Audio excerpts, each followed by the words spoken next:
Title: धोखेबाज चिड़िया। Rampur one में गुनगुनी चिड़िया अपने पति मोलू कबूतर के साथ रहती थी। मोलू कबूतर एक व्यापारी था। वह अक्सर अपने काम में बिजी रहता था।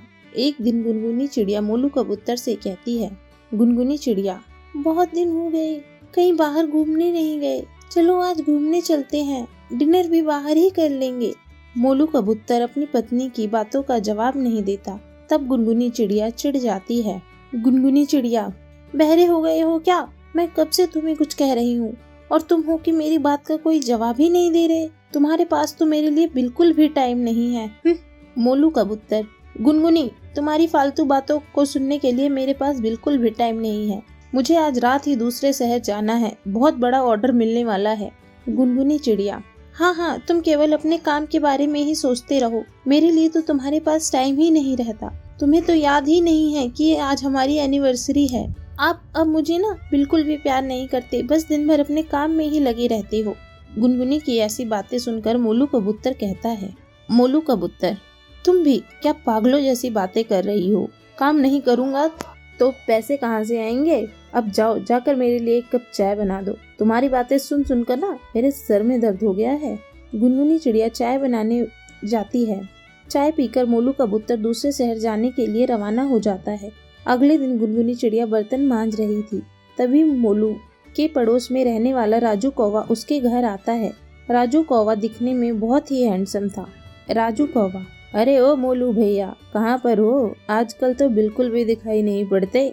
राजू कौवे की आवाज़ सुनकर गुनगुन चिड़िया वहाँ पर आ जाती है। गुनगुनी चिड़िया, राजू जी, तुम्हारे भैया घर पर नहीं है, वे काम के सिलसिले में दूसरे शहर गए हैं। अब कुछ दिन बाद ही आपकी उनसे मुलाकात हो पाएगी। राजू कौवा, क्या भाभी जी, जब देखो जब भैया काम में ही लगे रहते हैं, आप पे तो जरा भी ध्यान नहीं देते। आप उसको कुछ कहती क्यों नहीं है? गुनगुनी चिड़िया, क्या कहूँ राजू जी, मेरी तो मोलू कबूतर से शादी करके किस्मत ही फूट गई है। उसकी ये बात सुनकर राजू कौवा मन ही मन हंसने लगता है और गुनगुनी पर डोरे डालने लगता है। राजू कौवा, वो भाभी, मेरे घर पर पानी नहीं आ रहा है, क्या मैं आपके घर नहा लूं? गुनगुनी चिड़िया भी मन ही मन राजू को चाहने लगती है।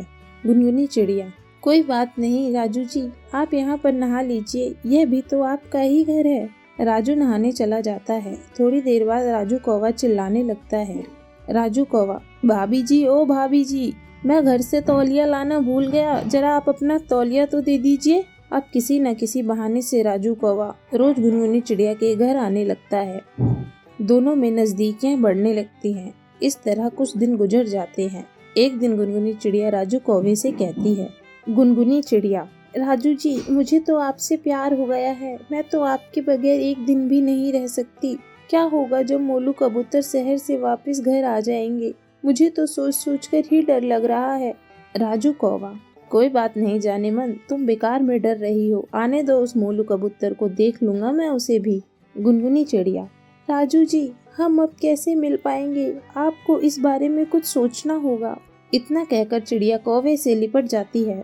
उसी रात मोलू कबूतर अपने घर वापस आता है। चिड़िया किसी तरह वो रात गुजारती है। अगले दिन राजू कौवा गुनगुनी चिड़िया को कुछ नींद की गोलियां लाकर देता है। राजू कौवा, इसे रात के समय मोलू कबूतर को दूध में मिलाकर पिला देना। यह नींद की गोलियां हैं। जब मोलू कबूतर दूध पीकर सो जाएगा तब हमारा मिलना आसान हो जाएगा। अब गुनगुनी चिड़िया रोज मोलू कबूतर के दूध में नींद की गोलियां मिलाकर उसे पिला देती थी और मोलू कबूतर के सो जाने के बाद वो राजू से मिलने चली जाती थी। यह सिलसिला कई दिनों तक चलता रहा। एक दिन मोलू कबूतर को गुनगुनी चिड़िया पर शक हो जाता है। उस रात वह दूध नहीं पीता और सोने का नाटक करता है। रोज की तरह चिड़िया समझती है कि अब कबूतर सो गया। उस रात उसने कौवे को अपने घर पर ही बुला रखा था। गुनगुनी चिड़िया जाकर राजू कौवे से लिपट जाती है। यह सब मोलू देख लेता है। वह चिड़िया पर चिल्लाने लगता है, मोलू कबूतर, जा, निकल जा मेरे घर से, तेरा मेरा रिश्ता अब से खत्म। मोलू कबूतर गुनगुनी और राजू कौवे को धक्के मारकर घोंसले से बाहर कर देता है। कौवा गुनगुनी चिड़िया को अपने घर ले जाने से मना कर देता है और वहाँ से भाग जाता है। गुनगुनी चिड़िया समझ जाती है कि उसने मोलू कबूतर को धोखा दिया है और उसे उसी की सजा मिली है। टाइटल, चिड़िया माँ का प्यार। रामपुर के जंगल में एक पेड़ पर चुनचुन चिड़िया अपनी बेटी पिंकी के साथ रहा करती थी। पिंकी चिड़िया बहुत ही सुंदर और प्यारी थी। वह अपनी माँ से कभी भी किसी चीज के लिए जिद नहीं करती थी। पिंकी चिड़िया अब स्कूल जाने लायक हो गई थी। एक दिन वो अपनी माँ से कहती है, पिंकी माँ, मुझे स्कूल में जाना है, मैं स्कूल पढ़ने के लिए कब जाऊंगी?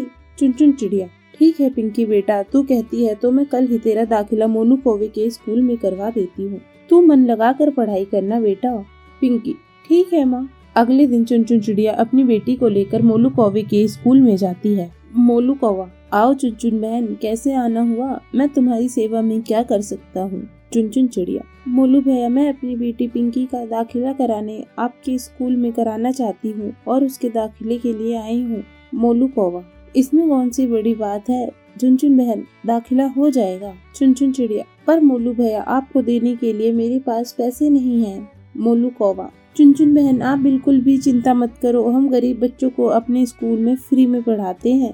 इस तरह पिंकी चिड़िया का दाखिला मोलू कौवे के स्कूल में हो जाता है। अब पिंकी चिड़िया रोज स्कूल जाने लगती है। उसके बाद घर आकर पिंकी चिड़िया घर का भी काम किया करती है। इस तरह से दिन गुजर जाते हैं। एक दिन जब पिंकी चिड़िया स्कूल से घर आती है, चुनचुन, बेटी मैं तेरे लिए भोजन लेके आती हूँ, इतने में तू हाथ मुँह धो ले।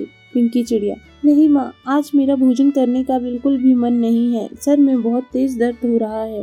चुनचुन, ठीक है, तू आराम कर, इतने में मैं तेरा सर दबा देती हूँ। चुनचुन चिड़िया पिंकी का सर दबाने के लिए जाती है। चुनचुन चिड़िया, अरे तुझे तो बहुत तेज बुखार है, जरूर तूने स्कूल में कुछ उल्टा सीधा खाया होगा। पिंकी चिड़िया, नहीं माँ, मैंने स्कूल में कुछ भी नहीं खाया, सुबह से मेरे सर में दर्द है। चुनचुन चिड़िया, चल मैं अभी तुझे डॉक्टर के पास लेकर चलती हूँ। चुनचुन चिड़िया तुरंत ही पिंकी को डॉक्टर मुक्कू के पास लेकर जाती है। चुनचुन, डॉक्टर, मेरी बेटी को बुखार है, जल्दी से देखो, कोई दवाई दे दीजिए जिससे उसे जल्दी आराम आ जाए और वो ठीक हो जाए, मुझे बहुत डर लग रहा है, इसके पिता की भी मौत बुखार के ही कारण हुई थी। डॉक्टर मुक्कू चुनचुन चिड़िया को कुछ दवाइयाँ देती है और कहती है, डॉक्टर मुक्कू, चुनचुन बहन, तुम बेकार की चिंता कर रही हो, मामूली बुखार है, ये दवाइयाँ पिंकी को खिला देना और वो जल्दी ही ठीक हो जाएगी। चुनचुन चिड़िया पिंकी चिड़िया को घर ले जाती है। कुछ दिन बीत जाते हैं। एक दिन चिड़िया किसी काम से घर के बाहर गई हुई थी। जब घर लौटती है तब देखती है पिंकी चिड़िया बेहोश पड़ी है। चुनचुन चिड़िया, हे भगवान, ये क्या हो गया मेरी बेटी को? चुनचुन चिड़िया जल्दी से पिंकी को लेकर डॉक्टर के पास जाती है। चेक करने के बाद पता चलता है कि पिंकी की किडनी खराब है। डॉक्टर मुक्कू, चुनचुन चिड़िया, तुम्हारी बेटी की किडनी खराब है, उसे जल्द से जल्द बदलना होगा, नहीं तो उसका बचना बहुत ही ज्यादा मुश्किल है। चुनचुन चिड़िया, डॉक्टर साहब, आप मेरी बेटी की किडनी लेकर बेटी को लगा दीजिए, इससे उसे बचा लीजिए, आप मेरी किडनी ले लीजिए डॉक्टर साहब। डॉक्टर चुनचुन की किडनी पिंकी को लगा देती है। 2 दिनों बाद जब पिंकी चिड़िया को होश आता है तो वह अपनी माँ को ढूंढने लगती है। तब डॉक्टर उसे बताती है, डॉक्टर मुक्कू, तुम्हारी माँ अब इस दुनिया में नहीं है, उन्होंने अपनी किडनी देकर तुम्हारी जान बचाई है। पिंकी चिड़िया रोने लगती है, अब मैं कहाँ जाऊंगी, किसके साथ रहूंगी, मैं तो बिल्कुल अनाथ हो गई हूँ। डॉक्टर मुक्कू, पिंकी बेटा, मेरा कोई बच्चा नहीं है, अगर तुम चाहो तो मेरे साथ रह सकती हो, मैं तुम्हारा ध्यान रखूंगी। पिंकी चिड़िया डॉक्टर के मुक्कू की बात मान लेती है और खुशी खुशी उसके साथ रहने लगती है।